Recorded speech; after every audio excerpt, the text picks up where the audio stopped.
Welcome back to my road to completion guide for Bloodborne. This is episode 14, and the first thing we want to do is fast travel over to Central Yharnam.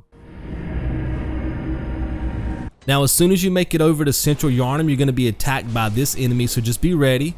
Kill this enemy and pick up the Clawmark rune. Then I want you to follow the gameplay and set up a safety save just before we reach the next boss.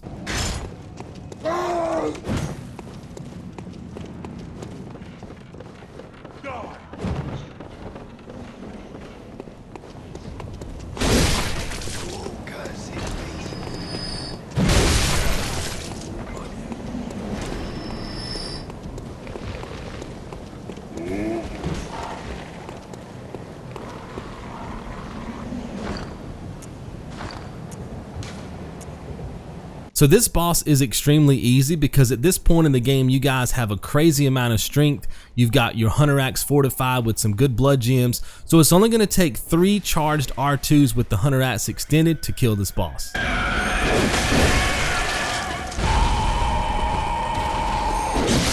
Now, as soon as you defeat this boss, you're going to pick up another trophy called Cleric Beast. You're also going to grab the Sword Hunter Badge, which we can use for later to help us get another trophy. Grab the Quicksilver bullets off the corpse and then return to the Hunter's Dream.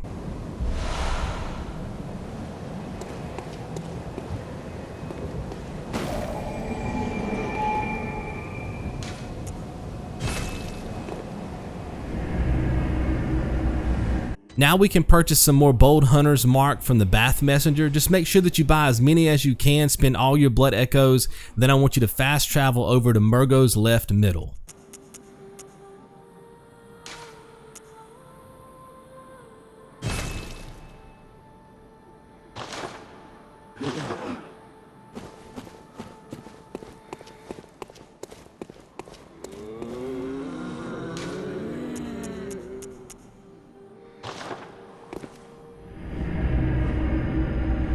So this is your chance to get extremely strong in this game, okay? This is a farming route that will net you 90,000 blood echoes per trip.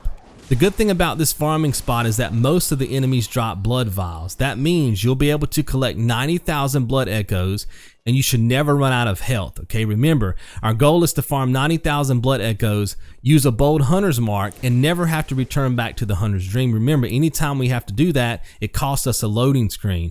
But if we use that Bold Hunter's Mark, we can just return to the lamp that's in this area and keep farming. Now, most of the enemies in this area are extremely easy to deal with. You will have complications when it gets to the boar section. There's 3 boars that you have to kill. They net you the most blood echoes.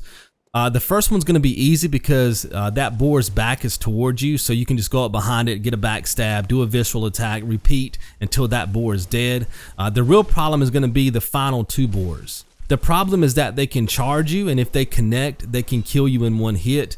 They can also inflict frenzy on your character, which does a lot of damage, so you have to be really careful when it comes to those last 2 boars. So this is the first boar that I was telling you guys about. So just go up behind him, get the backstab in, then hit R1 for the visceral attack, get another backstab, and that should be enough to kill that boar. Again, the problem is going to be the next 2 boars because when you walk up on them, they're facing you. Now, I am going to show you a trick to killing both of these enemies, but it does not work 100% of the time. So some of you may want to set up a safety save each time you get to this section just to ensure that you can keep your blood echoes. So the trick is to bait both of these boars into chasing you. When they do, you post up on the other side of this wall really quick, and then they're forced to run into the wall, which stops them. Okay? Then they have a very hard time coming on the other side of this wall. So that's your perfect opportunity to sit here, charge the R2 with the Hunter Axe extended, and do some damage. Now, sometimes they will work themselves around this wall, and they'll be exactly where I'm standing now, trying to fight you. If that happens, run off the platform that's behind me. There's some steps behind me, okay? They'll be locked up on that platform where I was standing, and you guys can kill them from the platform below, okay? So you kind of have to improvise if it doesn't work out. Remember, if I were you guys, I would set up a safety save just in case. Once you get used to running this route, you may not have to set up as many safety saves, but you just don't want to spend, 2 or 3 farming trips collecting a couple 100,000 blood echoes and then dying and not being able to pick up your blood echoes, and then of course you lose all that progress, right? So remember, safety saves are your friend. So the problem with this fight is the fact that it's a 4v1, and remember, they're strength in numbers. So if they start hitting you at the same time, it's going to kill you guys really quick. But notice what I'm doing here. I'm backing up because I want to try to avoid the fireballs. To be honest with you, that's going to be your biggest issue. Once you have that distance, just get in some strategic charged R2s with the Hunter Axe extended, and you guys will be able to kill these enemies, thin them out, and then of course you can advance on the enemy that's tossing fireballs at that point.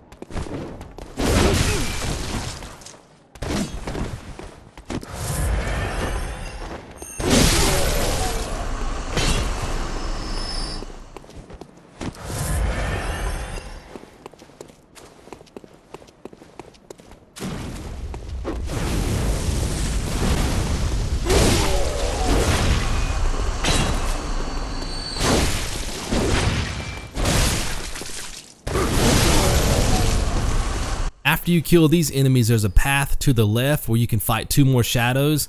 Once you kill them, you can use your bold hunter mark, return to the lamp, and then of course you guys want to repeat this to level your vitality up to plus 40, your strength to plus 50, and your skill to 40. Now those stats are recommended because you can beat the entire game, including the chalice dungeons, with those stats. But, and I really want to stress this, you can level up as much as you want.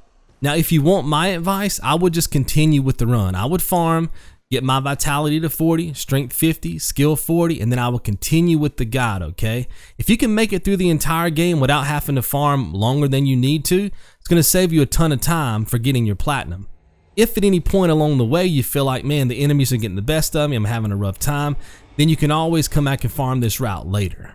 Remember, set up those safety saves as much as possible, level up before you watch episode 15, and I'll talk to you guys then. Be good. Welcome. What? Very well.